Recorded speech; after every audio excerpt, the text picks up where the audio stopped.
फैजान हुसैन आ चुके हैं, सुषमा कुमारी आ चुकी हैं, शिवांशु गौतम आ चुके हैं, राहुल आ चुके हैं। हाँ जी भाई, आ जाइए, गुड इवनिंग गुड इवनिंग। आज हम हाइड्रोकार्बन चैप्टर कंप्लीट कर लेंगे, है ना। हमारे चैप्टर का नाम क्या चल रहा था केमिस्ट्री में, carbon and its compound. Carbon और वो कौन-कौन से कंपाउंड, कौन-कौन से यौगिक बनाता है। हमने हाइड्रोकार्बन स्टार्ट किए थे लास्ट क्लास में। आज हम हाइड्रोकार्बन से और बनने वाले क्वेश्चंस जहां-जहां से आते हैं वो हम कंप्लीट कर लेंगे। शायद आज आपका ये चैप्टर फिनिश हो जाएगा तो हम नेक्स्ट क्लास में नया चैप्टर शुरू करेंगे, है ना। तनु गुप्ता आ चुकी हैं, सिंधा प्रभा आ चुकी हैं, राहुल आ चुके हैं। आज तो नए-नए बच्चों के नाम दिख रहे हैं मुझे। बलजीत कुमार तो इस बैच में है, मैंने देखे हैं पहले भी नाम। प्रवीण, ओके स्टार्ट करें अपनी आज की क्लास हाइड्रोकार्बन्स में। कुछ ऐसे हाइड्रोकार्बन्स हैं जो हम डेली लाइफ में काम में लेते हैं, यानी कि दैनिक जीवन में हम जो हाइड्रोकार्बन्स काम में लेते हैं वो कौन-कौन से होते हैं, उनके क्या-क्या एप्लीकेशंस होते हैं और कैसे बनने एग्जाम में क्वेश्चंस बनते हैं उनसे, है ना। तो बच्चों सबसे पहला जो है हाइड्रोकार्बन वो है मीथेन। अब मीथेन से बनने वाले आपको सारे क्वेश्चंस आने चाहिए बच्चा, है ना। क्या-क्या क्वेश्चंस मीथेन से आते हैं। मैं YouTube पे क्लासेस कब स्टार्ट कर रही हैं, बट थोड़ा सा मैं इन क्लासेस से फ्री हो जाऊं तभी जाकर करूंगी, बिकॉज़ मेरा बच्चा छोटा है। मैं एक दिन में 2 क्लास से ऊपर क्लास करना मेरे लिए पॉसिबल हो ही नहीं पाता प्रैक्टिकली। फिलहाल मेरी वैसे भी एक दिन में 3-3 क्लासेस चल रही हैं, है ना। इसलिए थोड़ा सा लेट हो रहा है YouTube क्लासेस का, लेकिन करेंगे, है ना। मैम केमिस्ट्री की क्लास बहुत स्लो चल रहा है। बेटा केमिस्ट्री का सिलेबस ज्यादा नहीं होता है, 40 से 45 क्लास में केमिस्ट्री खत्म हो जाता है, डोंट वरी। तो वीक में 2-3 क्लासेस करते हो तब भी हो जाता है ना। चलो आज स्टार्ट करते हैं, जिसमें मैं कुछ वीडियोस डलवाऊंगी आपके। देखो आप कह रहे थे ना कि मैम पीरियोडिक टेबल आप एनसीईआरटी ने हटा दिया है, तो अब हमें पढ़ना है कि नहीं पढ़ना है। बच्चों मैंने कल रात को बैठ के इसी बार एनटीपीसी ग्रेजुएशन लेवल का जो एग्जाम हुआ है ना, उसमें मैंने देखा 40% क्वेश्चंस पीरियोडिक टेबल से आ रखे हैं। हाँ 40% क्वेश्चंस पीरियोडिक टेबल से आ रखे हैं बच्चा। तो मैंने आपको पहले ही कहा था पीरियोडिक टेबल कभी खत्म नहीं हो सकता। एनसीईआरटी कुछ भी बोलेगी हमने हटा दिया नहीं हटा दिया, पीरियोडिक टेबल से सारी केमिस्ट्री बनी है भैया। तो मैंने देखा 40% क्वेश्चंस पीरियोडिक टेबल से आ रखे हैं अभी जो एनटीपीसी ग्रेजुएशन लेवल का एग्जाम हुआ है। मैंने कल क्वेश्चंस निकाले थे केमिस्ट्री के, आज रात को बायो के निकालूंगी क्योंकि मुझे करवाने हैं YouTube पे। चलो स्टार्ट करते हैं। क्या राहुल पटेल बेटा खत्म तो हो चुका है उसमें बायोलॉजी, अब कितना पढ़ोगे बायोलॉजी है। चलिए आइए क्या मीथेन के बारे में देखते हैं। मीथेन क्या होता है। मीथेन एक हाइड्रोकार्बन है। हाइड्रोकार्बन किससे बने होते हैं, कार्बन और हाइड्रोजन से मिलकर बने होते हैं। जब एक कार्बन 4 हाइड्रोजन के साथ जुड़ता है तो वो मीथेन बनाता है। तो मैंने आपको बताया था कार्बन की संख्या जब 1 होती है तो उसको क्या बोलते हैं, मेथ बोलते हैं, है ना। चलिए अब बात करते हैं कि ये जो हाइड्रोकार्बन है मीथेन, इसके क्या-क्या यूजेस है, किस नाम से जानते हैं। इसी को हम कहते हैं मार्श गैस। अगर आपसे पूछे कौन सी गैस को दलदली गैस कहा जाता है। दलदली एरिया होता है ना, कीचड़ वाला जो एरिया होता है, जैसे धान की खेती हो रही है अभी, तो धान के खेत से जो दलदल होता है उसमें मीथेन सबसे ज्यादा रिलीज होती है, सबसे ज्यादा निकलती है ना। नेक्स्ट जो मीथेन होती है, एग्जाम में आते हैं कौन सी गैस को मार्श गैस कहते हैं, दलदली गैस कहते हैं, तो आप क्या बताओगे, वो मीथेन होती है। मीथेन एक ग्रीन हाउस गैस होती है। अब जो आपने स्कूल में पढ़ा है ना ग्रीन हाउस इफेक्ट क्या होता है, हाँ पढ़ा है आपने, हरित गृह प्रभाव। ये ग्रीन हाउस गैस है। ग्रीन हाउस गैस का मतलब होता है हरित गृह प्रभाव गैस है बेटा। एक कुछ गैसेस होती है जो अर्थ का टेंपरेचर डिक्रीज कर रही है ना, सॉरी इंक्रीज कर रही है, जिसकी वजह से ग्लोबल वार्मिंग हो रहा है। अगर आपने पढ़ा हो तो, लेकिन एनवायरनमेंट में पढ़ते हैं ये सब ध्यान नहीं पड़ा।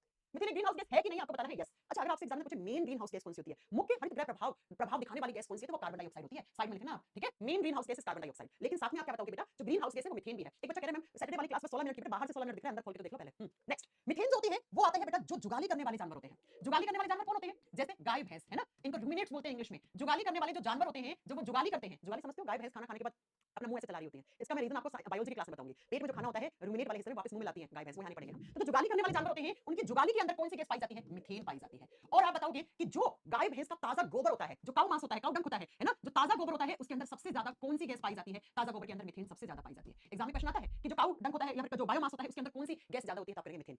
अगला जो मीथेन होती है बेटा वो बायोगैस के अंदर काम आती है। बायोगैस को बोलते हैं गोबर गैस। गोबर गैस, गोबर गैस क्या होती है बच्चा, जो गोबर से बनती है। आजकल आप देख रहे हो हमारी गवर्नमेंट भी ऐसे बहुत सारे प्रोजेक्ट लेके आ रही है जो गोबर बायोगैस को बहुत प्रमोट करती है। पता है ये बायोगैस कैसे बनती है।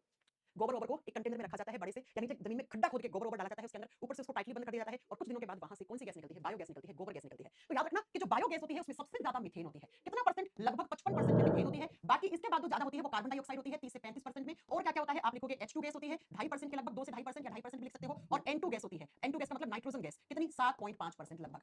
तो जब गोबर को आप गड्ढा खोद के उसके अंदर टाइटली आप तिरपाल विरपाल समझते हो ना, इनसे जब बांध देते हैं तो कुछ दिनों के बाद उस गोबर से गैस रिलीज होती है जिसको बायोगैस कहते हैं। तो एग्जामिनर पूछता है गोबर गैस में कौन कौन सी गैसें पाई जाती हैं, तो गोबर गैस में 4 गैसें होती हैं। सबसे ज्यादा कौन है गोबर गैस में, मीथेन है बेटा, मीथेन। अब बायोगैस क्यों बनाते हैं या क्यों हमारी गवर्नमेंट बायोगैस को इतना प्रमोट कर रही है, because biogas is a smoke free gas. बच्चा इससे कोई धुआं नहीं निकलता है, और जब धुआं नहीं निकलेगा तो आप जानते हैं पोल्यूशन नहीं होगा, तो इससे धुआं नहीं निकलता है, धुआं स्मोक फ्री गैस होती है बायोगैस। तो मीथेन से क्या क्या क्वेश्चन बना कि मार्स गैस किसको बोलते हैं, दलदली एरिया से, जैसे धान वान की खेती होती है वहां पे जो कीचड़ बनता है उसमें कौन सी गैस ज्यादा होती है, मीथेन। ये ग्रीन हाउस गैस है, जुगाली करने वाले जानवरों की जुगाली में मीथेन गैस ज्यादा पाई जाती है। ताजा गोबर में अप्रोक्स 95% क्या होता है, मीथेन मीथेन होता है। और जो गोबर गैस बनाते हैं तो उसमें भी क्या होता है, मीथेन 55% में सबसे ज्यादा रहता है। अगला ये मीथेन और कहां काम आती है, मीथेन काम आती है बच्चा सीएनजी में। सीएनजी का फुल फॉर्म क्या होता है, कंप्रेस्ड नेचुरल गैस। लिख दीजिए कंप्रेस्ड नेचुरल गैस, हिंदी में बोलते हैं इसको प्राकृतिक संपीड़ित गैस। हिंदी में सीएनजी का फुल फॉर्म होता है प्राकृतिक संपीड़ित गैस। तो अगर आपसे पूछे कि सीएनजी में कौन सी गैस ज्यादा होती है या कौन कौन से हाइड्रोकार्बन का मिक्सर होता है सीएनजी, तो आपको लिखना है बेटा सीएनजी में सबसे ज्यादा मीथेन होती है। मीथेन सीएनजी के अंदर कितने परसेंट में होती है, 95% में मीथेन होता है बच्चों। 95% भी लिख सकते हैं आप, सीएनजी में सबसे ज्यादा क्या रहता है, मीथेन रहता है। ठीक है अगला गोबर गैस, भाई गोबर गैस को फ्यूल की तरह काम में लेते हैं बलजीत बेटा, खाना वाना बनाते हैं लोग गांव में, है ना। नेक्स्ट अगला बताना है आपको, तो सीएनजी में 95% या इससे ज्यादा तक मीथेन रहती है। अब अगला आपसे पूछेगा एलपीजी में क्या होता है, एलपीजी का फुल फॉर्म क्या होता है, लिक्विफाइड पेट्रोलियम गैस। लिखिए लिक्विफाइड पेट्रोलियम गैस। एलपीजी में क्या क्या होता है मैम, अगर क्वेश्चन आ जाए आपसे, हिंदी में इसको क्या कहते हैं, हिंदी में कहते हैं बेटा द्रवित पेट्रोलियम गैस। हिंदी में लिक्विफाइड, लिक्विड का मतलब क्या होता है, द्रव अवस्था, द्रवित पेट्रोलियम गैस। एलपीजी में क्या क्या रहता है, एलपीजी का सिलेंडर आता है हमारे घरों में, तो उसमें सबसे ज्यादा क्या भरा जाता है, एलपीजी सिलेंडर में रहता है बच्चा ब्यूटेन सबसे ज्यादा। ब्यूटेन, अब ब्यूटेन का फॉर्मूला आप लोग बनाओ, क्या होता है ब्यूटेन का, अगर मैं आपसे फॉर्मूला पूछूं इसका, एन लगा है और ब्यूट का मतलब कितना कार्बन होता है, मेथ 8 प्रो ब्यूट 4 कार्बन, तो 4 कार्बन को एन से अभी फॉर्मूला बताओ ब्यूटेन का फॉर्मूला क्या होगा। प्लस आप करना इसमें पाया जाता है प्रोपेन ज्यादा, प्रोपीन, प्रोपीन का भी फॉर्मूला बताओ जल्दी से। और तीसरा जो होता है एलपीजी सिलेंडर के अंदर वो होता है आइसोब्यूटेन। आइसोब्यूटेन ये हमारे घरों में जो आपके एलपीजी सिलेंडर में ये तीनों भरे जाते हैं, तीनों एलपीजी सिलेंडर में होते हैं। एलपीजी सिलेंडर में अगर आपसे पूछे ज्यादा कौन सी है, तब आप आंसर ब्यूटेन करके आना बेटा। सीएनजी का मेन घटक क्या है, देखो कैसे क्वेश्चन आते हैं। मेन कंपोनेंट ऑफ सीएनजी, तब आपका आंसर होगा methane. Main component of LPG, तब आपका आंसर होगा ब्यूटेन। ब्यूटेन, ठीक है। कभी कभी फॉर्मूले से भी आ जाती है, फॉर्मूले बनाने में मैंने बता दिया है, तो वैसे लिख सकते हो। तो ब्यूटेन, प्रोपेन और आइसोब्यूटेन ये तीनों हमारे एलपीजी सिलेंडर के अंदर आते हैं, एलपीजी सिलेंडर के अंदर होते हैं। अब जरा सुनो, क्या एलपीजी सिलेंडर से बहुत फेमस क्वेश्चन बनता है बच्चों, जो ये एलपीजी गैस होती है ना, इस गैस में कोई भी स्मेल नहीं होती है, इसमें कोई गंध नहीं आती है, गंधक नहीं होती है मतलब। तो जो हमारा गैस सिलेंडर अगर कभी लीक कर जाता है, तो उस गैस सिलेंडर में जो गंदी सी बदबू आती है लीकेज की वजह से, वो क्या होता है, एग्जाम में आता है कि एलपीजी सिलेंडर के अंदर जो ब्यूटेन प्रोपेन होते हैं, इसके अंदर तो कोई स्मेल ही नहीं आती है। तो अगर उसके अंदर स्मेल वाला कंपोनेंट ना मिलाएं तो बेटा क्या होगा, तो आप क्या बताओगे, तो बेटा कभी सिलेंडर लीक हो गया तो पता ही नहीं लगेगा, तो कोई भी हादसा हो सकता है। तो जानबूझ के क्या किया जाता है, एक स्मेल वाला कंपोनेंट मिलाया जाता है एलपीजी सिलेंडर में, गंधक वाला एक क्या घटक मिलाया जाता है। क्या मिलाया जाता है एलपीजी सिलेंडर में, जो स्मेल आती है वो एथाइल मरकैप्टन की आती है बच्चों। ये बताता है कि आपका सिलेंडर लीक हो गया है, आपको तुरंत एक्शन लेने की जरूरत है। तो एथाइल मरकैप्टन नाम का एक कंपाउंड, एक यौगिक भरा जाता है किसके अंदर, आपके एलपीजी सिलेंडर के अंदर, जो आपको बताएगा कि आपका एलपीजी सिलेंडर लीक कर रहा है। तो इसको स्टार कर लो, एग्जाम में सीधा क्वेश्चन आता है। क्या क्वेश्चन आता है एग्जाम में, एग्जाम में क्वेश्चन आता है कि एलपीजी सिलेंडर में गंधक की पहचान करने के लिए जो गंधक वाला कंपाउंड डालते हैं वो क्या होता है, वो एथाइल मरकैप्टन। अच्छा, इसका दूसरा नाम भी होता है, इसी का दूसरा नाम आप लिख सकते हो थायोमिथेनॉल भी कहते हैं इसको, ठीक है। थायोमिथेनॉल भी इसी का दूसरा नाम होता है बच्चों। एक बात याद रखना, थायो शब्द का मतलब हमेशा होता है सल्फर, और सल्फर जहां होता है ना, वो सल्फर हमेशा स्मेल देता है। जैसे प्याज में स्मेल आती है गंदी सी, वो किसकी वजह से होती है, सल्फर की वजह से। प्याज में सल्फर, सल्फर के कंपाउंड होते हैं। लहसुन में स्मेल आती है, अदरक में स्मेल आती है, इन सब में सल्फर होता है। तो जहां जहां सल्फर होगा वो हमेशा क्या देगा, थायो शब्द यूज करते हैं। तो कभी कभी थायोमिथेनॉल नाम आ जाए या एथाइल मरकैप्टन आ जाए, हमारा तो ऑप्शनल क्वेश्चन है, तो आप कर दोगे, है ना। तो एलपीजी सिलेंडर में जो गंधक आती है, जो स्मेल आती है, वो किसकी वजह से आती है, वो इसकी वजह से आती है। तो सीएनजी में मेन कंपोनेंट कौन है, एलपीजी सिलेंडर में मेन कंपोनेंट कौन है, आपको समझ में आ गया। अब जो सिगरेट लाइटर होता है, इससे भी क्वेश्चन आता है बहुत बार। सिगरेट जलाने वाला जो लाइटर होता है, माचिस की बात नहीं कर रही हूं, माचिस में पढ़ा चुकी हूं किससे बनती है। माचिस की तिल्ली के ऊपर क्या होता है, पढ़ाया था ना, लेड का चूर्ण और लाल फास्फोरस होता है, बहुत अच्छे से पढ़ाया था। सिगरेट जलाने वाला जो लाइटर होता है, उसके अंदर कौन सी गैस होती है, उसके अंदर सिर्फ और सिर्फ ब्यूटेन होता है। उसके अंदर कौन सा गैस होता है, ब्यूटेन होता है। तो ये फेमस है सिगरेट लाइटर गैस के नाम से। तो अगर एग्जाम में आ जाए कि सिगरेट लाइटर गैस किसको कहा जाता है, तो आप क्या करके आओगे बेटा, वो ब्यूटेन को कहा जाता है, वो ब्यूटेन को कहा जाता है, ठीक है। चल, अब नोट डाल के देखो, मीथेन से बनने वाले सारे क्वेश्चंस मैंने आपको करवा दिए हैं, आपको याद रखने हैं। अब नोट डाल के ना मेरी एक बात ध्यान से समझना बच्चों, ऐसा कोई भी कंपाउंड, ऐसा कोई भी यौगिक जिसके आखिर में एट लगा हुआ हो, एटीई, एट लगा हुआ हो, वो हमेशा जहरीला होता है, वो हमेशा हमारे शरीर के लिए हार्मफुल होता है, नुकसानदायक होता है। शरीर के लिए, आंखों के लिए, नाक के लिए, रेस्पिरेटरी सिस्टम के लिए, सबको नुकसान पहुंचाता है वो। जैसे मैं आपको नोट डालकर दो क्वेश्चन लिखवा रही हूं। पहला, आपने सुना होगा भोपाल गैस ट्रेजेडी के बारे में, अब हिस्ट्री में पढ़ा होगा, मुझे डेट नहीं पता है, आप बताओ कौन सी डेट को हुई थी, कब हुई थी, किस ईयर में हुई थी। भोपाल गैस ट्रेजेडी, ये कितनी खतरनाक ट्रेजेडी थी बेटा, जिसमें हजारों लोग मारे गए थे। भोपाल गैस त्रासदी कहते हैं इसको हिंदी में। क्या था, भोपाल में एक पेस्टिसाइड कंपनी थी जो पेस्टिसाइड्स बनाती थी। पेस्टिसाइड्स क्या होते हैं, कीड़े मकोड़ों को मारने वाली दवाइयां, जो हम खेत वगैरह में, पौधों में डालते हैं वो। तो उसमें ना एक गैस निकल गई थी इस भोपाल में, जो एक कंपनी थी पेस्टिसाइड, उसमें गैस निकली थी। उस गैस की वजह से वहां के वर्कर्स और वहां के आसपास के जो खेत थे, और या खेतों में काम करने वाले किसान, या आसपास के जो लोग रह रहे थे घरों में, उन सबको बहुत ज्यादा नुकसान हुआ था। उन कुछ मतलब हजारों लोगों की, 1000 या 2000 के बीच में होगा, कुछ ऐसा होगा ना, लोगों की डेथ भी हुई थी। आपने शायद इस पे एक सीरीज आई है आर माधवन की, देखी हो तो, रेलवे ट्रैकमैन करके कुछ ऐसा करके, है ना। तो बच्चों ये किसकी वजह से हुई थी भोपाल गैस ट्रेजेडी, ये हुआ था एमआईसी की वजह से। एमआईसी की वजह से, एमआईसी का फुल फॉर्म होता है मिथाइल आइसोसाइनेट। मिथाइल आइसोसाइनेट, मैंने कहा ना, जिसके आखिर में एट लगा हुआ हो, वो हमेशा क्या होता है, नुकसानदायक होता है, वो हमेशा आपको शरीर को नुकसान पहुंचाता है, आपके रेस्पिरेटरी सिस्टम को, आपके लंग्स के अंदर इंफेक्शन कर देता है। तो 1984 में भोपाल गैस ट्रेजेडी हुआ था, शायद अगस्त में, कोई डेट है, मुझे डेट नहीं याद आ रही है, तो अगस्त में हुआ था या दिसंबर में हुआ था, ऐसा कुछ हुआ था। तो 1984 में भोपाल में एक बहुत ही ज्यादा जहरीली गैस निकल गई थी, एक पेस्टिसाइड कंपनी में, जिसके अंदर कौन सी जहरीली गैस, कौन सा कंपाउंड था, वो मिथाइल आइसोसाइनेट था बच्चा। इसकी वजह से लोग मर गए थे, ठीक है। नेक्स्ट सुनो, हाँ ये दिसंबर में थी, 2 या 4 दिसंबर को डेट होगी। अगला, आपने बीच में सुना था कि जो लोग मैगी खाते हैं, आप में से कितने लोग मैगी खाते हैं बताओ, है मैगी में एक बहुत ज्यादा जहरीला पदार्थ आ रहा था, बीच में मैगी पे बैन भी लगा था बेटा, है ना। 2-3 दिसंबर को भोपाल गैस ट्रेजेडी हुई, आप बता रहे हो, ठीक है। 9 अगस्त को तो नागासाकी वाली हुई थी, हाँ। सुनो, क्या, मेरी बात को ध्यान से सुनना, कि मैगी बीच में बैन हो गई थी, एक तरीके से दुकानों में मिलना बंद हो गई थी, मैगी को बैन लगा दिया गया था। क्या कहा जा रहा था कि मैगी में क्या आ रहा है, जिसकी वजह से मैगी पे बैन लग रहा है। तो मैगी के अंदर आ रहा था बेटा मोनोसोडियम ग्लूटामेट। मोनोसोडियम ग्लूटामेट नाम का एक यौगिक मैगी के अंदर, जब मैगी की टेस्टिंग हुई, है ना, एफसीआई वगैरह ने की, तो क्या हुआ, उसमें एक मोनोसोडियम ग्लूटामेट नाम का एक हार्मफुल कंपाउंड यूज हो रहा था, जिसकी वजह से ये जो हार्मफुल कंपाउंड था ना, ये बेटा बहुत ज्यादा इंसान की लीवर को खराब कर रहा था, ये नुकसानदायक था। इसलिए बीच में क्या हुआ था, मैगी के ऊपर बैन लगाया गया था, और बाद में इसको रिप्लेस कर दिया गया था, मैगी से हटा दिया गया था, तो फिर वापस बैन हटा दिया गया था, ठीक है। ओके, चलो नेक्स्ट। कोरोना का समय याद करो आप। कोरोना के समय में विशाखापट्टनम में एक गैस लीक हुई थी, जिसकी वजह से वहां के लोगों को बहुत नुकसान हुआ था। विशाखापट्टनम में याद करो, कोरोना के समय, है ना, विशाखापट्टनम में क्या हुआ था, स्टाइरीन नामक गैस रिलीज हुई थी। विशाखापट्टनम ट्रेजेडी के नाम से जानते हैं इसको। ये जो ट्रेजेडी हुई थी वो किसकी वजह से हुई थी, ये हुई थी बच्चा स्टाइरीन गैस की वजह से। तो ये तीनों क्वेश्चंस आप याद रखना। स्टाइरीन गैस के रिसाव के कारण कोविड के समय, जब लॉकडाउन लगा हुआ था, उस समय विशाखापट्टनम में एक कंपनी से स्टाइरीन गैस रिलीज हुई थी। ये स्टाइरीन गैस भी जहरीली होती है बच्चों। तो आपसे एग्जाम में जो इंसिडेंट हमारे पास में होते हैं, वहां से क्वेश्चंस आसानी से बन जाते हैं बेटा, आसानी से बन जाते हैं, ठीक है। तो तीनों क्वेश्चंस याद रखना। भोपाल गैस ट्रेजेडी किसकी वजह से हुआ था, मैगी में कौन सा कंपाउंड आ रहा था जिसकी वजह से मैगी को बैन किया गया था, विशाखापट्टनम में जो इंसिडेंट हुआ था उसमें कौन सी गैस लीक हुई थी, स्टाइरीन गैस हुई थी, ठीक है। चलो अब बात करेंगे, तो ये पहला कंपाउंड हो गया आपका हाइड्रोकार्बन मीथेन। तो दूसरा हम पढ़ेंगे, इसके बाद दूसरा हाइड्रोकार्बन पढ़ेंगे, वो पढ़ेंगे C2H4। C2H4 का नाम बताओ बच्चों क्या होगा, इसी को हम जानते हैं एथाइलीन के नाम से, और हिंदी में जब लिखा जाता है तो इसको इथिलीन लिखा जाता है। इथिलीन, C2H4, कार्बन जितने हैं उसका दोगुना हाइड्रोजन है, तो इसका नाम क्या होगा, आप बताइए क्या नाम होना चाहिए। ये एथाइलिन क्या काम करता है बच्चों, ये एथाइलिन एक प्लांट हार्मोन होता है, ये एक पादप हार्मोन होता है, ये एक प्लांट हार्मोन होता है। और ये क्या काम करता है, ये बच्चों पेड़ पौधों के ऊपर जो फल लगते हैं ना, उन फलों को पकाने का काम करता है, फ्रूट राइपनिंग का काम करता है। नेचुरल तरीके से जो फल पकते हैं वो इसी की वजह से पकते हैं। तो लिख दो ये क्या काम आता है, ये नेचुरल फ्रूट राइपनिंग करवाता है। एग्जाम में क्वेश्चन आते हैं कि पेड़ के ऊपर जो फल पक रहे हैं वो कौन से हाइड्रोकार्बन की वजह से पक रहे हैं, क्या पाया जाता है, ये हाइड्रोकार्बन गैसियस फॉर्म में होता है, इकलौता ऐसा प्लांट हार्मोन है जो गैसियस अवस्था में पाया जाता है ना। तो बताइए ये एक प्राकृतिक ऐसा हाइड्रोकार्बन है जो फलों को पकाता है नेचुरल तरीके से। अगर आपके घर में आम का पेड़ और वो आम पक के नीचे गिर रहे हैं तो वो इसकी वजह से पक रहे हैं। ठीक है पवन जी, आप थोड़ी बकवास कम करेंगे, नहीं तो आप यहाँ से ब्लॉक हो जाएंगे। ठीक है चलिए, तो आप क्या लिखोगे, प्राकृतिक तरीके से फलों को पकाने का काम करता है, तरीके से फलों को पकाने का काम करता है। जो फल पकते हैं वो इसी प्लांट हार्मोन की वजह से पकते हैं बच्चों। अब अगर मैं आपसे पूछूं दूसरा कि अगर फल कच्चे ही रह जाएं, पके नहीं, जैसे कच्चे केले तोड़ लेते हैं, फिर उसको आपने देखा होगा जो फल सब्जियों की रेडी लगाते हैं वो लोग कच्चे केले को तोड़ के ले आते हैं, केले को अखबार में लपेट के, और एक उसके अंदर क्या डाला जाता है, कैल्शियम कार्बाइड डाला जाता है, और कैल्शियम कार्बाइड से उन्हें आर्टिफिशियल तरीके से पकाया जाता है। आम वगैरह की पेटी में भी डालते हैं कैल्शियम कार्बाइड। हालांकि ये कैल्शियम कार्बाइड से पके हुए फल अच्छे नहीं होते हैं सेहत के लिए, लेकिन ये होता है। तो अगर आपके पेड़ के ऊपर फल नहीं पका या उसे पकने देने तक रहने नहीं दिया, फल को पहले तोड़ दिया, तो वो फल वाले लोग किससे पकाते हैं, एसिटिलीन से पकाते हैं बेटा। एसिटिलीन एसिटिलीन एक हाइड्रोकार्बन होता है बच्चों, इसका केमिकल फॉर्मूला क्या होगा, C2H2। अब C2H2 का नाम तो आप बता दोगे मुझे क्या होता है, और ये पकाता है आर्टिफिशियल तरीके से फलों को। देखो बच्चों, नेचुरल तरीका तो वो हो गया जो पेड़ के ऊपर ही पक गए फल, आर्टिफिशियल तरीके का मतलब आपने उसको कच्चा ही तोड़ दिया, फिर आपने उसको पेटी के अंदर अखबार लपेट के और उसको रख दिया। ठीक है, तो कृत्रिम तरीके से फल पकाने में कौन सी गैस सहायक है, एसिटिलीन कृत्रिम तरीके से फलों को पकाती है बच्चों, ये फलों को पकाती है। अब देखो क्वेश्चन कैसे आएगा, ध्यान से सुनना बच्चों, कैसे क्वेश्चन आएगा। नेचुरल तरीके से फल पकते हैं वो किसकी वजह से, थाइलिन गैस की वजह से, ये गैसियस स्टेट में होता है प्लांट हार्मोन। आर्टिफिशियल तरीके से फल पकते हैं वो कौन सी गैस की सहायता से, एसिटिलीन गैस की सहायता से। ठीक है, अब कैसे पकाते हैं, कैल्शियम कार्बाइड आता है बच्चों मार्केट में, कैल्शियम कार्बाइड का फॉर्मूला होता है CaC2। क्या फॉर्मूला आता है कैल्शियम कार्बाइड का, CaC2। और जैसे ही कैल्शियम कार्बाइड के ऊपर थोड़ी थोड़ी पानी की बूंदे डाल देते हैं, तो ये जो पानी है वो कैल्शियम कार्बाइड से रिएक्ट करता है, और रिएक्शन के बाद ये बनाता है यहाँ से C2H2 एसिटिलीन गैस। और ये जो एसिटिलीन गैस बनी है ना, ये क्या करेगी, ये फलों को पकाएगी। तो कच्चे फल तोड़ के ऐसे पकाए जाते हैं, सुना होगा कैल्शियम कार्बाइड से फल पकते हैं। तो कैल्शियम कार्बाइड के ऊपर अगर आप कभी देखोगे तो थोड़ी बहुत ऐसे पानी बोतल में भर रखे होते हैं और ऐसे स्प्रिंग सा मारते हैं उसके ऊपर पानी, और जैसे ही कैल्शियम कार्बाइड पानी से रिएक्ट करता है तो वहां से एसिटिलीन गैस रिलीज होती है और ये फलों को पकाती है। लेकिन मैं फिर बता दूं कि ये कैल्शियम कार्बाइड हमारे लीवर वगैरह के लिए हार्मफुल होता है, इससे पके हुए फल ना ही खाएं तो थोड़ा अच्छा है, लेकिन ऑप्शन क्या है मार्केट में। ठीक है चल, अब सुनो नेक्स्ट पॉइंट, ये एसिटिलीन गैस और कहां काम आती है। पहले ये एसिटिलीन गैस फेमस थी वेल्डिंग गैस के नाम से, हाँ इसी को वेल्डिंग गैस कहते थे। अरे वेल्डिंग समझते हो ना, लोहे वोहे के ऊपर वेल्डिंग होती है, ये फेमस थी वेल्डिंग गैस के नाम से। कैसे करते थे वेल्डिंग, देखिए वेल्डिंग करते हैं तो वहां से क्या निकलती है, आग निकलती है ना, आग जो फ्लेम होती है उसके क्या ऐसे स्पार्कल निकलते हैं जो वेल्डिंग होती है।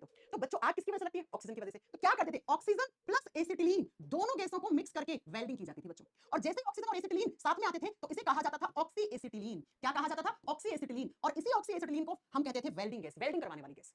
ठीक है, लेकिन अब आजकल ऑक्सी एसिटिलीन नहीं काम आता है वेल्डिंग में, आजकल ये वेल्डिंग जो है ये आर्गन गैस लेने लग गए हैं। एसिटिलीन की जगह आर्गन या जिनॉन, ये मैंने पढ़ाया ना नोबल गैस में, आर्गन और जिनॉन के बारे में, वहां पर भी आपको पढ़ाया था। मैंने कहा था आजकल जो वेल्डिंग होती है उसमें या तो आर्गन ऑक्सीजन के साथ या जिनॉन ऑक्सीजन के साथ रखते हैं।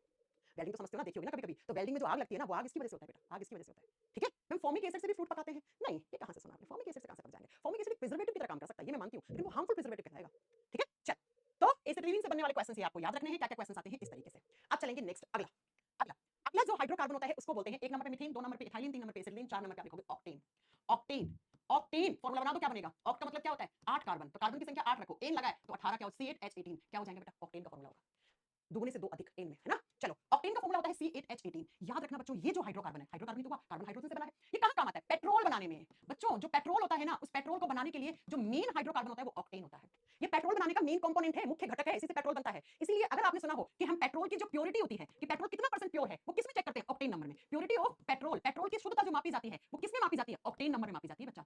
मैं आपको फ्यूल वाले चैप्टर में और अच्छे से करवाऊंगी आगे कि कितना ऑक्टेन नंबर वाला पेट्रोल अच्छा माना जाता है, कितना ऐसा माना जाता है ना। तो लिखिए इसकी प्योरिटी जो होती है पेट्रोल की वो ऑक्टेन नंबर में मेजर करते हैं बच्चों। अगर आपने से पूछा मैं डीजल का, डीजल की प्योरिटी किसमें चेक करते हैं, तो वो भी लिख दो आप, चलो ठीक है। जो प्योरिटी ऑफ डीजल, डीजल कितना परसेंट प्योर है, प्योरिटी ऑफ डीजल, डीजल की शुद्धता किसमें मापते हैं, सीटेन नंबर में। सीटेन नंबर, जैसे पेट्रोल के लिए ऑक्टेन नंबर होता है, वैसे बच्चों डीजल के लिए होता है सीटेन नंबर। और सीटेन को कैसे लिखते हैं, लिखो आप C16H34, इसे सीटेन कहते हैं। तो सीटेन संख्या में हम किसको मापते हैं, क्वालिटी ऑफ डीजल, और ऑक्टेन नंबर में हम किसकी, पेट्रोल की प्योरिटी चेक करते हैं। तो एग्जाम में कैसे क्वेश्चन आएगा, पेट्रोल का मेन कंपोनेंट कौन सा, ऑक्टेन, ऑक्टेन का फॉर्मूला भी दे सकते हैं एग्जाम में। ठीक है, किस प्रकार की हाइड्रोकार्बन है आप, ये तो आपको पता होना चाहिए बेटा, ये किस प्रकार की हाइड्रोकार्बन है। पांचवा पांचवा हम लिखेंगे क्लोरोफॉर्म, पांचवा हाइड्रोकार्बन क्लोरोफॉर्म। क्लोरोफॉर्म के बारे में आपने सुना होगा कभी ना कभी, बेहोश करने के लिए क्लोरोफॉर्म काम आता है ना। जो किडनैपर्स होते हैं वो किससे बेहोश करते हैं, क्लोरोफॉर्म से। क्लोरोफॉर्म का केमिकल फॉर्मूला CHCl3, ये क्लोरोफॉर्म होता है। अगर इसका केमिकल नेम पूछोगे ट्राइक्लोरोमीथेन, एक कार्बन है, एक कार्बन को कैसे लिखते हैं, मैथ से लिखते हैं, है ना। तो इसका केमिकल नेम आप लिख सकते हो, अगर आपको नहीं आता लिखने तो 3 क्लोरीन है तो ट्राई क्लोरोमीथेन। ये क्या हो जाएगा बच्चों, इसका केमिकल नेम हो जाएगा। और अब क्लोरोफॉर्म से जो क्वेश्चन बनता है एग्जाम में वो क्या बनता है, बस वो सुन लीजिए आप सबसे ज्यादा एग्जाम में। अगर आप साइंस के स्टूडेंट रहे हैं और आप केमिस्ट्री वाले लैब में गए हैं तो आपने देखा होगा क्लोरोफॉर्म ऐसे एक बोतल में भर रखी है ना, और उस क्लोरोफॉर्म की जो बोतल होती है, इस बोतल का कलर हमेशा ब्राउन होता है, डार्क ब्राउन कलर, भूरा रंग होता है। और इस क्लोरोफॉर्म की जो बोतल है इसके ऊपर एक कपड़ा बंधा हुआ होता है, ऐसे कपड़े से इसको बांध के रखते हैं टाइटली। और क्लोरोफॉर्म की बोतल ऊपर तक भरी हुई होनी चाहिए, यहां तक ढक्कन से जस्ट नीचे तक, खाली नहीं होती कभी भी क्लोरोफॉर्म की बोतल, खाली नहीं रखते हैं इसको। ऐसा क्यों रखते हैं, एग्जाम में क्वेश्चन आता है। एग्जाम में क्वेश्चन आता है कि लैबोरेटरी के अंदर, लैब के अंदर क्लोरोफॉर्म को डार्क ब्राउन गहरे भूरे रंग की बोतल और हमेशा उसको कपड़ा बांध के क्यों रखा जाता है। क्योंकि बेटा अगर क्लोरोफॉर्म को आपने एक तो भूरे रंग में नहीं रखा और कपड़े से बांध के नहीं रखा तो ये ऑक्सीजन और सनलाइट, सूर्य का प्रकाश जैसे ही इसके ऊपर पड़ेगा तो ये ऑक्सीजन और सनलाइट की प्रेजेंस में रिएक्ट कर जाती है, अभिक्रिया कर जाती है, और यहां से बन जाता है एक toxic gas COCl2 plus HCl। अब इसको आप बैलेंस कर दो तो यहां पे हाफ O2 लगेगा, इनकंप्लीट कंबस्टन होता है इसका। मैं पढ़ाऊंगा आपको इनकंप्लीट कंबस्टन क्या होता है ना, लो अमाउंट ऑफ ऑक्सीजन होता है, पूरे तरीके से नहीं चल पाता है। तो बच्चों ये क्लोरोफॉर्म है, अगर आपने इसको ब्राउन कलर की बोतल में नहीं रखा तो सनलाइट आ जाएगी, और टाइटली पैक करके कपड़े से बांध के नहीं रखा तो हवा में ऑक्सीजन होता है, इस ऑक्सीजन से अभिक्रिया करके क्लोरोफॉर्म एक टॉक्सिक गैस में कन्वर्ट हो जाती है, और ये टॉक्सिक गैस होती है, इसका नाम होता है फॉस्जीन। तो एग्जामिनर क्वेश्चन पूछता है कि क्लोरोफॉर्म को अगर सनलाइट मिल जाए, पीपीएससी के पेपर में पूछा हुआ क्वेश्चन है बेटा, अगर क्लोरोफॉर्म को सनलाइट मिल जाए और ऑक्सीजन मिल जाए तो क्लोरोफॉर्म कौन सी जहरीली गैस में बदल जाती है, फॉस्जीन में बदल जाती है। ये फॉस्जीन जो होता है ना, ये इतना जहरीला होता है कि इंसान को मार ही देता है बेटा, मार ही देता है। अब आप कहोगे मैम क्लोरोफॉर्म केमिस्ट्री वाली लैब में होता क्यों है, बेटा ऐसी बहुत सारी चीजें होती हैं जो पानी में नहीं घुलती हैं, तेल में नहीं घुलती हैं, तो उनको किसमें घोला जाता है, क्लोरोफॉर्म, इथर, इन सब में घोल के एक्सपेरिमेंट किया जाता है, इसलिए क्लोरोफॉर्म को रखा जाता है। हालांकि जो क्लोरोफॉर्म है ये एनेस्थेटिक होता है, एनेस्थेटिक का मतलब होता है ये बेहोश कर देता है। अगर क्लोरोफॉर्म आपने सूंघ ली ना तो आप बेहोश हो जाओगे कुछ मिनट के लिए। तो जो किडनैपर्स होते हैं या जो चोर वोर होते हैं ट्रेन में, वो अखबार के ऊपर क्लोरोफॉर्म लेके आते हैं और आपको बोलते हैं अखबार पढ़ना है क्या, अंकल जी अखबार खोलते हैं, नाक के पास लेके जाते हैं, और क्या अंकल जी के मुंह में, अंकल जी के नाक से क्या चली गई, आपकी ये गैस चली गई क्लोरोफॉर्म, और अंकल जी बेहोश हो जाते हैं, फिर उनके साथ चोरी डकैती हो जाती है ना। मेरी बात समझ में आ रही है। तो बेहोश करने के लिए क्लोरोफॉर्म को काम में लिया जाता है, लेकिन केमिस्ट्री वाली लैब में ये एक सॉल्वेंट की तरह काम करता है। बहुत सारी चीजें पानी वानी में नहीं घुलती है, वो यहाँ पर इस ऑर्गेनिक कंपाउंड में आके घुलती है बेटा, ठीक है।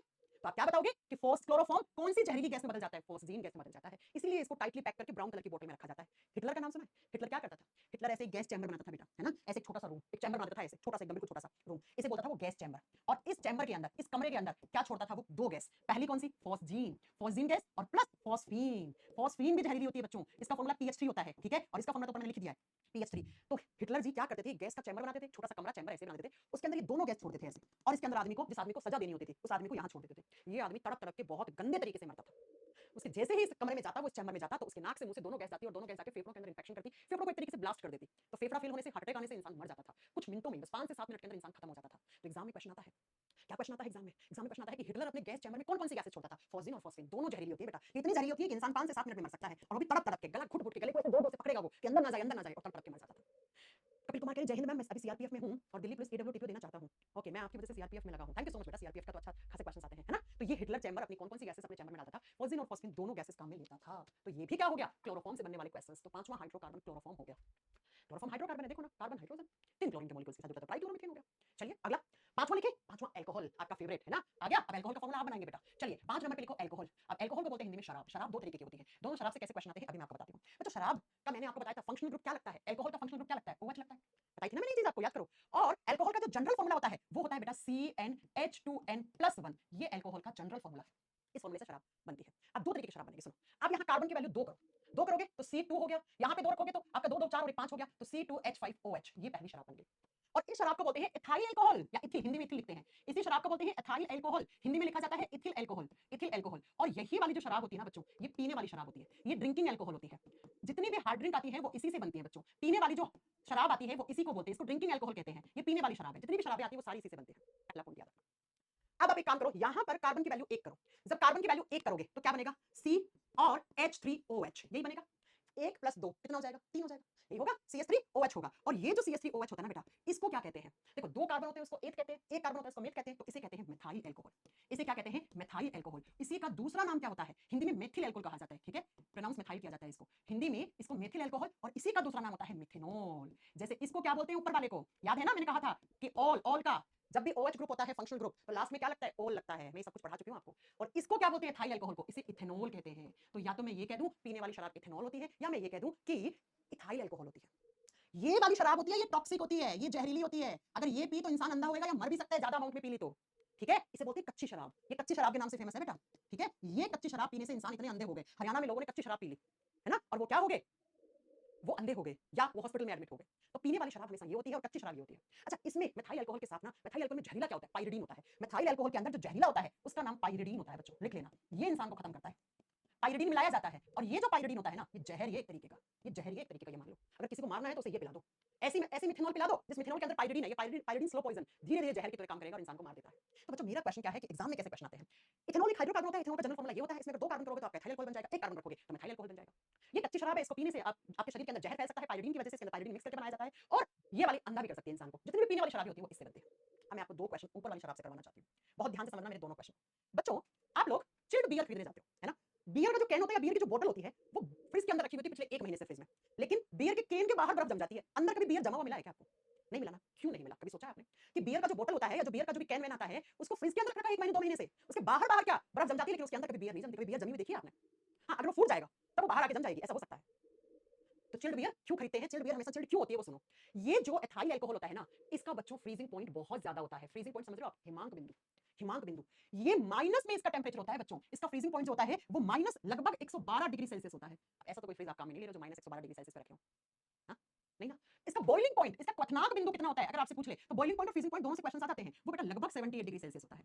बॉइलिंग पॉइंट तो नहीं आता है ना, लेकिन फ्रीजिंग पॉइंट आ जाता है। आपने सुना है जो ठंडे देश होते हैं वहां के लोगों का पेट्रोल जम जाता है ना, पेट्रोल जम जाएगा गाड़ी नहीं चलेगी, तो वो पेट्रोल जमे ना, जमने से बचाने के लिए वो अपनी गाड़ी में अल्कोहल डालते हैं, एथाइल अल्कोहल डालते हैं। क्या होता है सुनो, मैं अगला जो क्वेश्चन स्टार करके लिख रही हूँ वो बहुत ध्यान से समझना। एग्जामिनर पूछता है गैसोहोल क्या होता है। गैसोहोल क्या होता है बच्चों? गैसोहोल मिक्सचर होता है। गैसोहोल पहली बात तो एक फ्यूल होता है, ईंधन होता है, गाड़ियों में भरा जाता है। ऐसे देश जहां पे 12 के 12 महीने ठंडक पड़ती है और बर्फ जमती है भयंकर वाली। जैसे हमारे इंडिया में पता क्या होता है, हमारे इंडिया में लोग जब लद्दाख जाते हैं गाड़ी से, है ना, लद्दाख जाते हैं गाड़ी से, तो वो क्या करते हैं, तो वो अपनी गाड़ी के अंदर क्या डाल के लेके जाते हैं, पेट्रोल के साथ एथाइल अल्कोहल शराब डाल देते हैं, तो वो पेट्रोल जमता नहीं है। गैसोहोल एक फ्यूल, एक ईंधन है, जैसे ब्राजील जैसे कंट्री है ना, उनमें ये काम आता है। तो गैसोहोल में क्या करते हैं, गैसोहोल के अंदर 2 चीजें मिक्स होती हैं। गैसोलीन, गैसोलीन एक तरीके का पेट्रोल होता है बेटा, आप लिख सकते हो गैसोलीन एक तरीके का पेट्रोल होता है, ठीक है। उस पेट्रोल का बस ऑक्टेन नंबर ज्यादा होता है, प्योर पेट्रोल होता है। इस गैसोलीन के साथ मिक्स किया जाता है एथाइल अल्कोहल। क्या मिक्स किया जाता है? एथाइल अल्कोहल मिक्स किया जाता है। परसेंटेज क्या रहता है? गैसोलीन होता है 95% में और 10% में एथाइल अल्कोहल होता है। और जब ये दोनों इस रेशो में मिक्स करते हैं तो इस फ्यूल को गैसोहोल कहते हैं, और इससे जो गाड़ियां चलती हैं वो ठंडे प्रदेशों में चलती है, ठीक है। मैं बॉइलिंग पॉइंट तो 100 डिग्री सेल्सियस होता है। विराट बेटा किसका बॉइलिंग पॉइंट? तुम पानी की बात कर रहे हो क्या? क्या मैं पानी की बात कर रही हूँ क्या यहाँ पे बेटा? मैं क्या पानी की बात कर रही हूँ यहाँ पे? बताओ, मैं एथाइल अल्कोहल की बात कर रही हूँ बेटा। गौतम कुमार बुद्ध क्या कह रहे हैं भैया की शादी में? ठीक है, पता नहीं, आप तो अल्कोहल के टॉपिक पे चले गए हो। तो यहाँ से बनने वाले क्वेश्चन सुनो। पीने वाली शराब कौन सी होती है? ये मिलेगा ऑप्शन में, ये मिलेगा ऑप्शन में, या ये लिखा हुआ होगा। ये पीने वाली शराब का बॉइलिंग पॉइंट लगभग 78 डिग्री सेल्सियस होता है। बॉइलिंग पॉइंट का क्वेश्चन नहीं आता है, लेकिन फ्रीजिंग पॉइंट इसका 112 115 डिग्री सेल्सियस होता है, माइनस में, ठीक है। और अगर आपसे पूछ ले कि गैसोहोल क्या होता है तो ये आपको याद रखना है। और कच्ची शराब क्या होती है? ये होती है। तो ये भी क्या है? हाइड्रोकार्बन से। मिथेनॉल, इथेनॉल क्या हाइड्रोकार्बन से, देखो ना, कार्बन हाइड्रोजन, तो हाइड्रोकार्बन हो गया, इसलिए यहाँ पे करवाना पड़ता है, ठीक है। हिमांशु बेटा मेरे पास ये वो। अगला नेक्स्ट लिखो हाइड्रोकार्बन एसीटोन। अगला लिखेंगे हम एसीटोन। नंबरिंग आप लेना, 6 नंबर है 7 नंबर जो भी है। एसीटोन, एसीटोन के बारे में आप लोगों ने कुछ बातें सुनी होंगी। क्या सुनी होंगी? एसीटोन से नशा होता है, ये जरूर सुना होगा आपने, है ना। एसीटोन को लिखते हैं CH3C डबल बॉन्ड O, और मैंने पढ़ाया था जहां पे C डबल बॉन्ड O हो तो उसे क्या कहते हैं? कीटोन, कीटोन, है ना, कीटोन कहते हैं इसे, ठीक है। तो एसीटोन होता क्या है? एसीटोन बड़ा फेमस है नेल पेंट रिमूवर के नाम से। लड़कियां जो नेल पॉलिश लगाती हैं वो नेल पॉलिश जब हटाती हैं तो वो किससे हटाती हैं आप बताओगे? वो एसीटोन से हटाती है, नेल पेंट रिमूवर। मैंने 105 कहां कर दिया? 105 कर दिया क्या कुछ? ओ ये 90% होगा बेटा, 95 नहीं है वो, 10% को मिलाया था, 90% है, 95 नहीं बोला, 90 लिख दिया होगा ना। हाँ श्रीनाथ बेटा सही कर लो, ठीक है। 90 बोला तो मैंने सही ना, 90 और 10%, 95 लिखा गया बेटा मेरे से। अब सुनो मेरी बात, nail paint remover, nail paint जो हटाते हैं वो किससे हटती है? एसीटोन से। एक काम और बहुत आता है एसीटोन, जब हमारे घरों में पेंट आता है ना, पेंट करते हैं, और वो पेंट जब गाढ़ा रह जाता है तो उस पेंट के अंदर एसीटोन मिलाया जाता है, और इसी पेंट को पतला करने के लिए एसीटोन काम में आता है, पतला करने के लिए, है ना। और बच्चों मैं आपको एक बात और बता दूं, ये जो एसीटोन है ये फेमस है थिनर नाम से, इसको थिनर कहा जाता है, बहुत सारे लोग इसे थिनर नाम से जानते हैं, इसलिए लड़कियां कहती है थिनर की बोतल दे दो। और इसी एसीटोन से नशा भी होता है। जो ये ट्रैफिक लाइट पे छोटे छोटे बच्चे रहते हैं, उनके हाथ में एक पुड़िया रहती है, कभी आप देखना, या हाथ ऐसे गीले से रहते हैं, फटे हुए से रहते हैं, कभी आप देखना, है ना, वो पुड़िया को ऐसे सूंघ रहे होते हैं, वो काय की आती है? इसी की पुड़िया आती है। देखा है आपने कि कुछ लोगों को जब घर में नया नया पेंट होता है तो उनको स्मेल लेना अच्छा लगता है, तो वो स्मेल पेंट में किसकी है? एसीटोन की है। ये एसीटोन की स्मेल हमें अच्छी लगती है, तो कुछ लोग नहीं कहते कि हमें पेट्रोल की स्मेल अच्छी लगती है, कुछ लोग कहते हैं कि घर में जब पेंट होता है नया नया तो उसकी स्मेल हमें अच्छी लगती है। तो यही एसीटोन जो होता है ये थिनर के नाम से फेमस है, और इसे नशा करने का सॉल्यूशन नाम के नाम से फेमस है। ये नशा करने वाले लोगों के बीच में, जो लोग नशा पत्ती करते हैं उनके बीच में किस नाम से फेमस है? ये थिनर या फिर सॉल्यूशन नाम से फेमस है। अब आज मैं आपको एक होमवर्क दूंगी, है ना। आपने देखा है कभी भी एसीटोन की बोतल को खुला छोड़ दे तो वो उड़ जाता है, पूरी बोतल गायब हो जाती है। एसीटोन की बोतल को, थिनर की बोतल को जब आप खुला छोड़ दोगे, इसको, इसका ढक्कन यहाँ से हटा दोगे, इसको ओपन कर दोगे तो ये पूरी खाली हो जाती है, थोड़ी देर के बाद ये उड़ जाता है। ये क्यों? ये आप मुझे कल की क्लास में इसका आंसर दोगे, ठीक है, ये आप मुझे आंसर दोगे। चलो अगला मैं 7वां करवाती हूं आपको, क्लोरोफ्लोरोकार्बन, ठीक है। एक और लिख लो CFC, 7 नंबर पे। CFC का फुल फॉर्म क्या होता है? CFC से क्वेश्चन आते हैं, बैन हो गया ना इसलिए, क्लोरोफ्लोरोकार्बन, इसे क्वेश्चन आ जाते हैं इसलिए मैं यहाँ पे लिखवा रही हूँ। ये पहले फेमस था बच्चों CFC किस नाम से? AC गैस से। AC के अंदर जो गैस भरी जाती थी वो पहले CFC भरी जाती थी, उसके बाद HFC आया था, उसके बाद अब तो सॉलिड CO2 यानी कि ड्राई आइस भरी जाती है। ये पहले फेमस था फ्रियोन नाम से, हाँ सुना था ना, AC के अंदर फ्रियोन गैस भरी जाती है, इसी को फ्रियोन कहा जाता था। ये क्या काम करता था? ये एज ए रेफ्रिजरेंट काम आता था बच्चों। रेफ्रिजरेंट का मतलब होता है प्रशीतक, ठंडक रखना, ठंडा प्रदान, ठंडक देते थे। जो भी कंपाउंड ठंडा करता है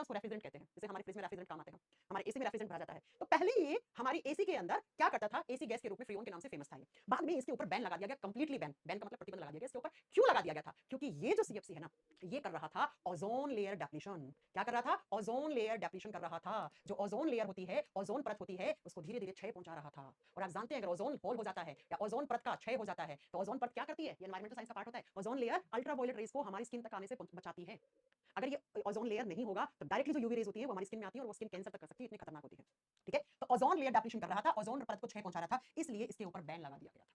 एचएफसी भी आता है, हाइड्रोफ्लोरोकार्बन बोलते हैं उसको, है ना। अब लेकिन क्या करते हैं, अब हमारी जो एसी के अंदर गैस भरी जाती है वो सबसे ज्यादा काम में आती है बच्चा ड्राई आइस। अब जो इसके ऊपर बैन लगाने के बाद ड्राई आइस भरी जाती है, शुष्क बर्फ भरी जाती है। और ड्राई आइस का फॉर्मूला क्या होता है? CO2। हाँ जी, कार्बन डाइऑक्साइड फॉर्मूला होता है इसका। और ड्राई आइस किसका एग्जांपल होती है? ये आप मुझे बताओ। सो ये कि पैराबैंगनी किरणों को धरती पर हम लोगों तक आने तक बचाती है ओजोन परत। अगर ये यूवी रेस आ जाए तो हमें स्किन कैंसर होने के चांसेस 100% बढ़ जाते हैं, बिकॉज यूवी रेस कैंसर करता ही करता है। आई बात समझ में? तो उसी परत को, ये जो परत बचा रही थी यूवी रेस से, उसी को ये नुकसान पहुंचा रहा था। क्या? सीएफसी, इसीलिए इसके ऊपर बैन लगाया गया। इसकी जगह अब हमारी एसीओ में क्या भरा जाता है? आप बताओगे ड्राई आइस। ड्राई आइस का दूसरा नाम होता है सॉलिड CO2। हाँ, इसी को ठोस कार्बन डाइऑक्साइड भी कहते हैं। अगर आपसे पूछे ना बेटा कि ड्राई आइस का फॉर्मूला क्या है, तो आप CO2 ही करके आना, है ना, CO2 ही करके आना। तो आजकल ये CO2 कैसे मिल जाती है एसी में? लेके आते ना, है ना, लेके आते हैं ना। ठीक है, याद हो गया आपको? ये सारे हाइड्रोकार्बन से डायरेक्टली क्वेश्चंस बनते हैं एग्जाम में, ये सारे आपको याद रखने हैं बच्चों। क्लोरोफॉर्म से, एसीटोन से क्वेश्चन, अल्कोहल से क्वेश्चन, मीथेन से क्वेश्चन, ये सारे क्वेश्चंस आ जाते हैं। अब आपका हाइड्रोकार्बन में एक लास्ट कांसेप्ट पढ़ लो। मैंने आपको बताया था कि हाइड्रोकार्बन्स दो प्रकार के होते हैं। याद है जब हमने पहला क्लासिफिकेशन किया था हाइड्रोकार्बन्स का, एक नंबर पे मैंने बताया था कौन से हाइड्रोकार्बन? Saturated hydrocarbon. अब आप लोग मुझे बताओ किसको बोलते हैं सैचुरेटेड हाइड्रोकार्बन? अब मैं नहीं बताऊंगी, ये सारी चीजें सब कुछ पढ़ा चुकी हूं बेटा। हिंदी में बोलते हैं संतृप्त हाइड्रोकार्बन। संतृप्त हाइड्रोकार्बन क्या होते हैं? Saturated hydrocarbon. और कौन सा होता है? जिसमें कार्बन कार्बन के बीच में सिंगल बॉन्ड हो, उसे हम सैचुरेटेड हाइड्रोकार्बन कहते हैं, है ना। और अनसैचुरेटेड हाइड्रोकार्बन क्या होते हैं? जल्दी जल्दी बताओ, फिर अपना ये चैप्टर फिनिश हो जाएगा। अनसैचुरेटेड हाइड्रोकार्बन किसको कहा था हमने, और इसमें कौन कौन से आते हैं? मैं तो जल्दी कमेंट करो, मैं पढ़ा चुकी हूं आपको। असंतृप्त हाइड्रोकार्बन क्या होते हैं? यहां से मुझे कॉन्सेप्ट पढ़ाना है, इसलिए मैं आपको करवा रही हूं, ठीक है। एग्जाम में आता है, आप खुद कहोगे अच्छा मैम हाँ। जहां कार्बन कार्बन के बीच में सिंगल बॉन्ड होता है उसे हम सैचुरेटेड हाइड्रोकार्बन कहते हैं, और जहां कार्बन कार्बन के बीच में डबल बॉन्ड होता है और या ट्रिपल बॉन्ड होता है उसे हम क्या कहते हैं? असंतृप्त हाइड्रोकार्बन कहते हैं। अब यहाँ पर क्या आ रहा था याद है? यहाँ पर आ रहा था एल्केन। क्या आ रहा था? एल्केन, जिसके एंड में एन लगा हुआ था। और इसको क्या कह रहे थे हम इसको एल्कीन कह रहे थे। याद है प्यारे बच्चों? हाँ मैम। और जहां पर कार्बन कार्बन के बीच में ट्रिपल बॉन्ड था उसको हम आइन लिखते हैं, एल्काइन। अब सुनो जरा बच्चों, मैं क्या बताना चाह रही हूँ आपसे। याद रखना, सैचुरेटेड हाइड्रोकार्बन का जब ये जलते हैं, भाई कार्बन हाइड्रोजन, कार्बन जलता है हाइड्रोजन जलाता है, सीधी सी बात है। जलेंगे, ये भी जलेगा, ये भी जलेंगे। अरे एल्केन याद है ना? एल्केन बना लोगे, फॉर्मूले आप सारे बना लोगे। तो क्या है इन हाइड्रोकार्बन में, एल्केन में? कार्बन हाइड्रोजन, कार्बन खुद जलता है, हाइड्रोजन जलाता है, सिंपल सी बात है ना। तो सुनो मेरी बात कि ये वाले जो हाइड्रोकार्बन होते हैं, ये जब जलते हैं ना तो इनका कंप्लीट कंबस्टन होता है बच्चों, हमेशा। कंप्लीट कंबस्टन का मतलब होता है पूर्ण दहन। ये पूरे तरीके से जलते हैं, कभी आधे अधूरे नहीं जलते हैं बेटा, ये पूरे तरीके से इनका दहन होता है। क्यों? क्योंकि बेटा ये जो होते हैं ना, ये ऑक्सीजन सफिशिएंट अमाउंट में लेते हैं। ये मोर ऑक्सीजन अपने अब लेते हैं, इनको जलने के लिए ज्यादा मात्रा में ऑक्सीजन चाहिए होती है, आप ऐसे समझ लो। जो आपके सैचुरेटेड हाइड्रोकार्बन होते हैं, दे burn with sufficient oxygen, NCERT में लिखा हुआ है। ये ज्यादा ऑक्सीजन, जितना ज्यादा ऑक्सीजन, ऑक्सीजन आग लगाता है, ऑक्सीजन जलाता है, और फ्यूल क्या हो गया यहाँ पे? एल्केन मेंबर, कोई भी एल्केन। तो जब भी ये वाले जलते हैं ना, कौन से? संतृप्त हाइड्रोकार्बन, इनका कंप्लीट कंबस्टन होता है, ये पूरे तरीके से जलते हैं बेटा। और जब ये जलते हैं तो आग का, फ्लेम का कलर कैसा होता है? बस ये क्वेश्चन आता है बच्चों। फ्लेम यानी ज्वाला, जब ये जलते हैं तो वहां से जो ज्वाला निकलती है वो ब्लू कलर की जलती है बच्चों, हमेशा नीले कलर की आग आती है, नीले कलर की रोशनी आती है। हमारे घरों में जब गैस जलता है तो किस कलर का जलता है, आप मुझे बताओ। हाँ, ये वाले जो हाइड्रोकार्बन होते हैं इनका हमेशा इनकम्प्लीट कंबस्टन होता है बच्चों। क्या होता है इनका? हमेशा इनकम्प्लीट कंबस्टन होता है, यानी कि पूरे तरीके से नहीं जलते हैं, इनका अपूर्ण दहन होता है। अपूर्ण दहन का मतलब क्या होता है? थोड़ा बहुत, पूरा नहीं, कंप्लीट नहीं हुआ। तो ये जो हाइड्रोकार्बन हैं, ये जो हैं, आप बताओगे ये इनकम्प्लीट तरीके से जलते हैं, या आप लिख सकते हो लो ऑक्सीजन की उपस्थिति में जलते हैं। लो का मतलब क्या होता है? कम। इनकी ऑक्सीजन की कमी में जलते हैं, ऑक्सीजन कम होती है तब, सफिशिएंट नहीं होती है तब जलते हैं। और जब ये जलते हैं तो फ्लेम कैसी आती है, ज्वाला कैसी आती है? तो आप बताओगे जब ये जलते हैं तो बच्चों येलो कलर की ज्वाला आती है, पीले रंग की ज्वाला आती है, पीले रंग की ज्वाला आती है। बस ये आपको याद रखना, ये आपको याद रखना है। हाँ, कभी आप सोनार के पास जाते हो, सोनार टांका लगाता है ना, बहुत तेज से प्रेशर से वो आ रही होती है, फ्लेम ज्वाला, वो ब्लू कलर की आती है। किसने सही बोला ये? किसने सही बोला ये? हाँ, बिल्कुल सही बोला ये। किसने बोला ये? कनिष्क कटारिया। कनिष्क कटारिया तो यूपीएससी टॉपर भी रहे हैं ना, कोई कनिष्क कटारिया नाम से। तो इनसे या तो पीले रंग की या लाल रंग की ज्वाला भी आ सकती है बच्चों, रेड कलर की। अब आप मेरे से पूछना क्वेश्चन कैसे आते हैं एग्जाम में, सुनो। कौन से हाइड्रोकार्बन का हमेशा कंप्लीट कंबस्टन होता है? कौन से हाइड्रोकार्बन होते हैं जो हमेशा और हमेशा पूरे तरीके से चलते हैं? आपका आंसर होगा एल्केन। अब एल्केन में कौन से? जिसके आखिर में एन लगा हुआ? Butane, propane, methane, ethane, pentane, hexane, heptane, भाई आखिर में एन लगा है ना, तो एल्केन मेंबर, एल्केन का मेंबर है। और कौन से हाइड्रोकार्बन होते हैं जो इनकम्प्लीट कंबस्टन होता है जिनका? क्यों हमेशा? भाई सिंगल बॉन्ड को तोड़ना आसान है, जल्दी टूट जाएगा, तो कंप्लीट तरीके से जल जाएंगे ये। अब आपसे पूछेगा क्या कि सैचुरेटेड हाइड्रोकार्बन जब जलते हैं तो किस कलर की ज्वाला आती है? तो आप क्या बताओगे? नीले कलर की ज्वाला आती है। जबकि ये वाले जलते हैं, इनका पूरे तरीके से दहन नहीं होता है, ऑक्सीजन जस्ट हाफ हो जाता है वहां पे केमिकल रिएक्शन में, तो बेटा क्या पीले रंग की या लाल रंग की ज्वाला आती है, ये आपको याद रखना है। अब मैं ये इसके एग्जांपल नहीं लिखूंगी, ये उम्मीद मत करना भैया कितना पढ़ा दिया, एल्कीन, इथीन, प्रोपीन, है ना, मैं थोड़ी ना करवाऊंगी। ये आइन लगा हुआ होगा, तो इन या आइन लगा हुआ होगा, वो जब भी जलेंगे तो वो हमेशा किस कलर की ज्वाला निकालेंगे? फ्लेम निकालेंगे, पीले रंग की या लाल रंग की। अब मैं इनके एग्जांपल नहीं करवाऊंगी बेटा, इनके एग्जांपल नहीं करवाऊंगी बेटा, ठीक है। एग्जांपल तो पहले ही करवा चुके हैं, आपको बनाना आना चाहिए। सब कुछ पढ़ा दिया मैंने कि क्या रूट वर्ड लगेगा, क्या सफिक्स लगेगा, सारा कुछ बता दिया मैंने, तो वो आपको खुद को आना चाहिए बेटा। तो इसी के साथ आज हमारा हाइड्रोकार्बन वाला चैप्टर फिनिश होता है। आज हमारा नहीं बेटा, ड्राई आई से भी नुकसान है। किसने कहा एसी नुकसान नहीं पहुंचाती है? किसने कहा? एसी में सोने वाले इंसानों का बीपी बढ़ा हुआ मिलता है हमेशा। एसी में सोने वाले लोगों की जो नसें होती हैं वो फूल के हरे रंग की एकदम गुब्बारे जैसी हो जाती है बेटा। कूलर का कोई तोड़ नहीं है। देखो एक तो छत पे सो जाओ उसका तो कोई तोड़ नहीं है, लेकिन एसी और कूलर में ज्यादा सेफ कूलर होता है, हमेशा याद रखना। कूलर में कौन सी ड्राई आइस डल रही है? हाँ, है ना? कूलर में कौन सी ड्राई आइस डलती है? कूलर ज्यादा सेफ होता है। किसने कहा? मैंने नहीं कहा कभी भी कि एसी सेफ होते हैं, मैंने कभी नहीं कहा ऐसा। ड्राई आइस के नुकसान होते हैं बेटा, पहुंचाती है, नसें फुला देती है, बीपी हाई कर देता है। ठीक है, तो आज हमारा हाइड्रोकार्बन चैप्टर कंप्लीट होता है इसी के साथ। रंजीत कुमार कहते हैं अपना माइक तोड़ कर फेंक दीजिए। हाँ बेटा, 33,000 रुपए का आते हैं, तुम 33,000 में पेटीएम कर दो, मैं तुरंत तोड़ के फेंक देती हूँ अभी तुम्हारे सामने लाइव, है ना? मैम का खर्चा करवा रहे हो तो कल चेक करवाऊंगी मैं, क्या प्रॉब्लम है, आपकी आवाज स्लो क्यों आती है, कल चेक करवाती हूँ। ठीक है मैम, ऐप में इतना इशू क्यों आ रहा है बेटा? मुझे नहीं पता एप्लीकेशन में इतना इशू क्यों आ रहा है। Ma'am which hydrocarbons good for health, Nikhil बहुत अच्छे से पढ़ा है एक एक चीज। गुड फैटी एसिड्स क्या होते हैं, बैड फैटी एसिड्स क्या होते हैं, सब पढ़ा है बेटा। तो मेरा मेरा टेस्ट मतलब अपना टेस्ट लो खुद का। ठीक है मैम, ब्लड कैंसर में क्या होता है बेटा? ब्लड कैंसर में क्या होता है, ब्लड वाले चैप्टर में पढ़ाएंगे आपको ब्लड कैंसर में क्या होता है। चलिए फिर मिलते हैं आपसे नेक्स्ट क्लास में।